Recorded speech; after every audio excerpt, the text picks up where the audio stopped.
got an email here about my, I guess, supposed bashing of Mitt Romney.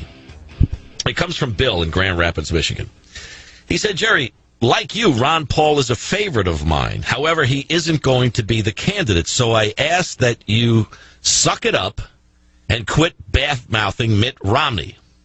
Continue to support Senator Paul, but your railing against Romney makes you look rather small. Does it really? It makes me look small if I continue to back the guy that I endorsed back in December.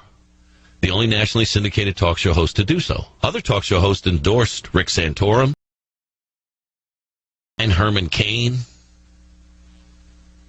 the Texas idiot, Oops, himself, Rick Perry, Rick Santorum. The list goes on.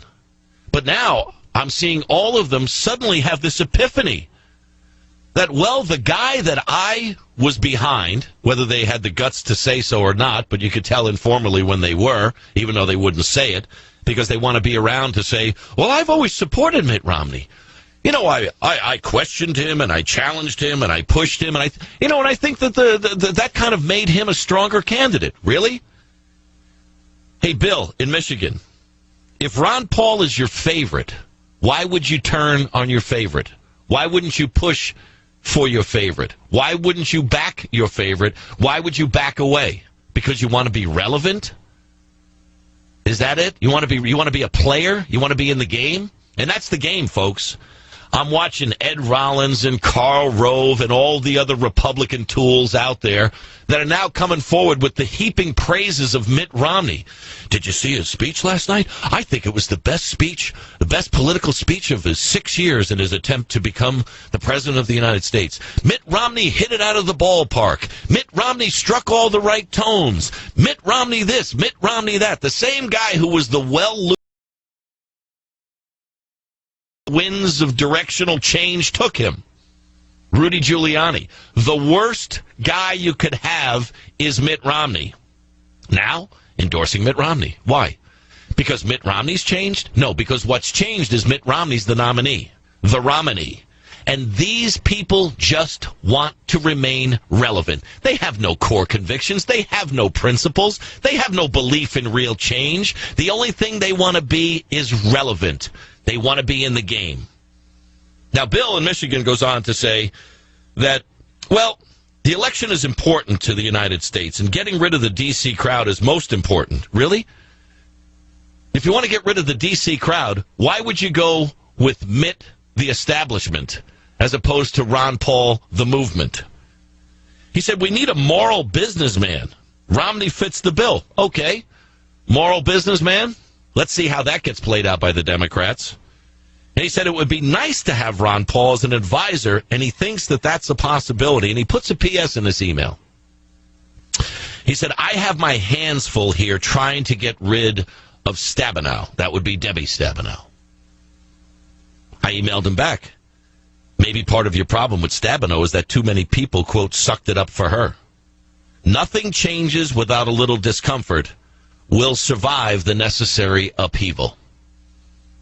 But now everybody's on board with the Mittster. Everybody's down with Mitt. Everybody who beat Mitt, oh, well, you see, that's just the process of the primary. You know, sometimes you say things, or you're forced to say things, or maybe people misquote you or take things out of context. No, Mitt Romney was not the guy. He was never the guy. Because the guy was Rick Perry. The guy was Herman Cain. The guy was John Huntsman. Well, to few, not to many. The gal was Michelle Bachmann.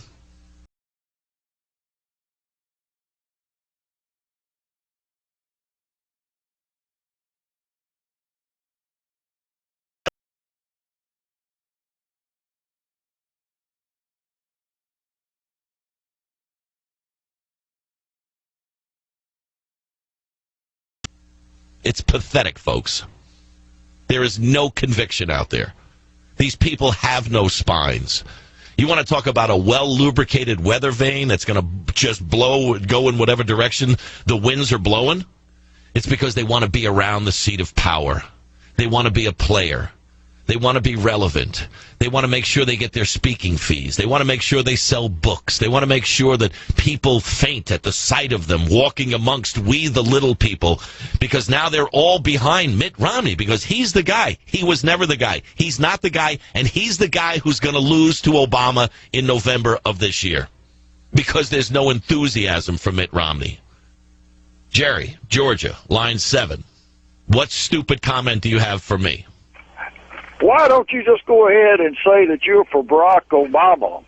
How stupid are you, Jerry? Do you not listen to what I say? What I'm saying is Mitt Romney is not the guy to beat Obama. And even if we put somebody like Ron Paul up against Obama and Ron Paul lost, the movement wouldn't be lost. The only thing we're moving forward right now, Jerry, in Georgia, is the status quo. That's the only thing that's going to be rewarded at the ballot box. So when you give me your stupid comments about how, why don't you just come out and say you're for Obama?